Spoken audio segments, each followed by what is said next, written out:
Bonjour à tous, bienvenue sur la chaîne de l'ingénieur Rhodium.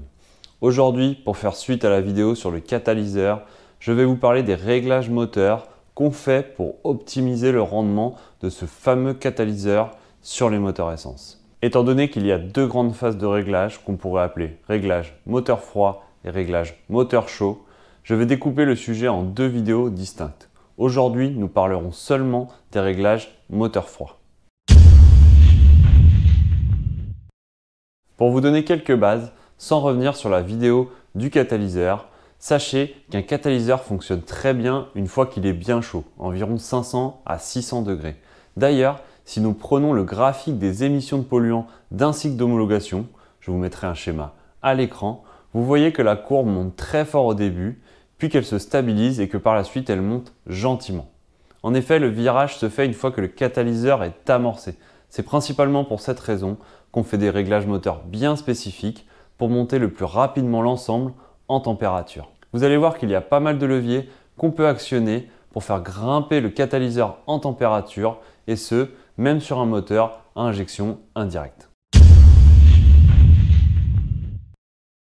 Pour commencer sur la partie réglage, je vais vous parler du réglage le plus basique, celui que quasiment tout le monde connaît puisqu'on le ressent dès qu'on démarre son véhicule, le surrégime.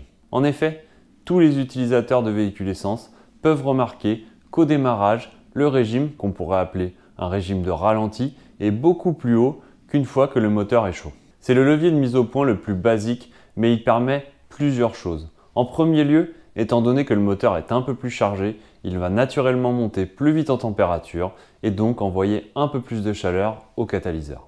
Mais ce levier permet surtout de se servir du deuxième levier de mise au point qui est clairement le plus important et le plus influent sur l'amorçage du catalyseur, le retrait d'avance. En effet, jouer sur l'avance à l'allumage, ici en mettant beaucoup de retrait, donc en retardant au maximum, on va dégrader le rendement de combustion afin d'envoyer un maximum de thermique au catalyseur. Vous allez me dire, où est le rapport avec le levier précédent, le surrégime? Vous n'avez peut-être, et même sûrement jamais fait l'expérience, mais un moteur froid, même avec un niveau d'avance standard, ne brûle pas très bien. On pourrait même carrément dire qu'il est instable, qu'il broute, etc. Imaginez maintenant si on le faisait démarrer à un régime de ralenti standard, type 1000 tours minute, avec un fort retrait d'avance. Je vous le dis, faites-moi confiance, ça ne marche pas terrible. Du coup, en augmentant le régime, on augmente la stabilité de combustion et on arrive ainsi à augmenter le retrait d'avance que le moteur est capable d'encaisser. Le but est que le client ne ressente pas trop de différence avec ce retrait d'avance important. Croyez-moi, ce levier est vraiment efficace et c'est là-dessus qu'on travaille le plus en mise au point. Maintenant que vous connaissez les deux réglages les plus classiques pour augmenter la température du catalyseur, rentrons dans des réglages un peu plus pointus qui sont nettement moins connus du grand public. Commençons par celui qui fonctionne aussi bien sur un moteur à injection indirecte que sur un moteur plus poussé, la répartition de richesse. La répartition de richesse est un moyen d'augmenter la température du catalyseur rapidement, mais pour cela, il faut déjà qu'il soit un minimum chaud, aux alentours de 200-250 degrés. Ce levier est donc appliqué dans un second temps. L'objectif est simple, l'injection va faire en sorte que certains cylindres vont brûler riche et d'autres brûler pauvre. Donc certains en excès d'air et d'autres en excès de carburant. L'idée principale est que l'oxygène qu'on va retrouver en fin de combustion dans les cylindres pauvres réagissent avec les HC, les hydrocarbures brûlés, présents dans l'échappement des cylindres riches. L'O2 et les HC vont se rencontrer dans le catalyseur qui lui-même est déjà à moitié amorcé et cela va créer une réaction exothermique assez incroyable. Le catalyseur va ainsi rapidement monter en température jusqu'à 500-600 degrés. Ce réglage est d'ailleurs un peu comparable à un système qu'on retrouve en moto, le système PAIR. Ce système permet d'injecter de l'air frais prélevé de la boîte à air directement dans la ligne d'échappement au plus près des soupapes d'échappement.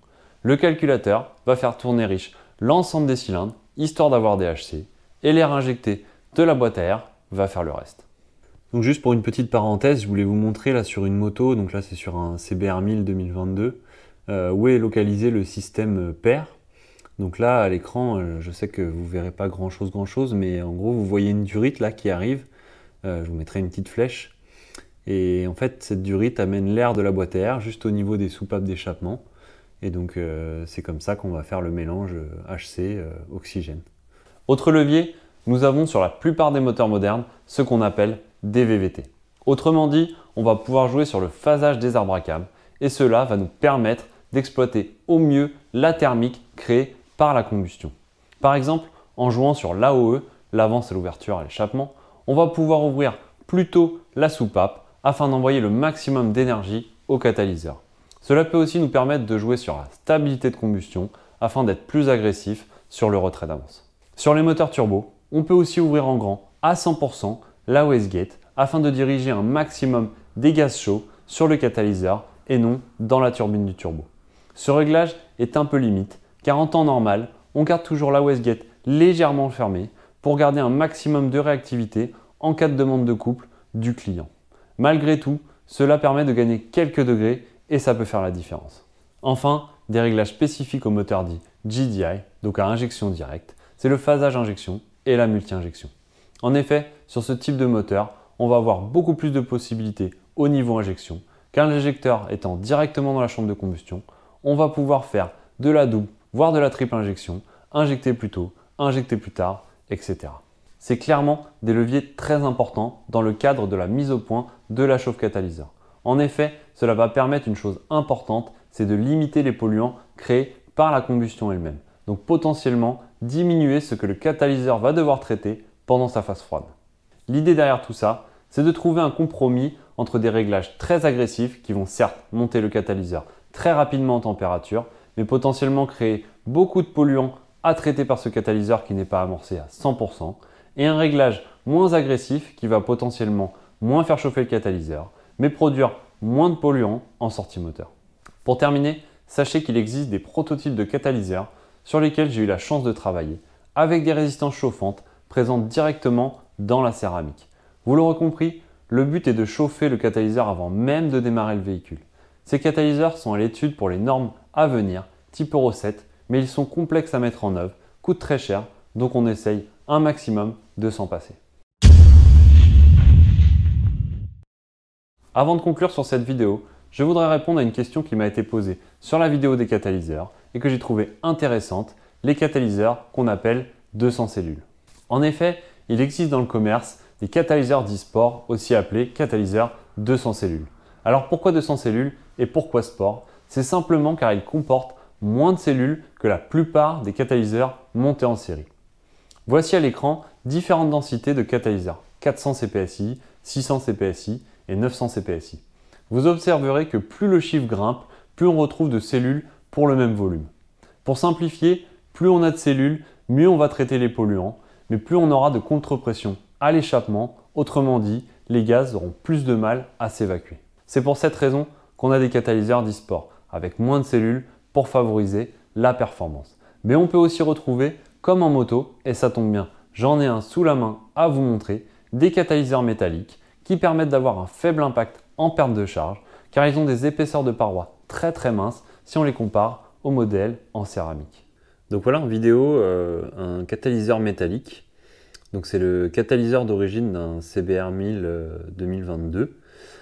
Donc vous pouvez voir que, je ne sais pas si vous verrez bien sur la vidéo, mais en tout cas c'est bien un catalyseur métallique avec des parois donc très minces, donc du coup très adapté à la performance, l'évacuation des gaz, puisque on a une très faible perte de charge avec ce type de catalyseur.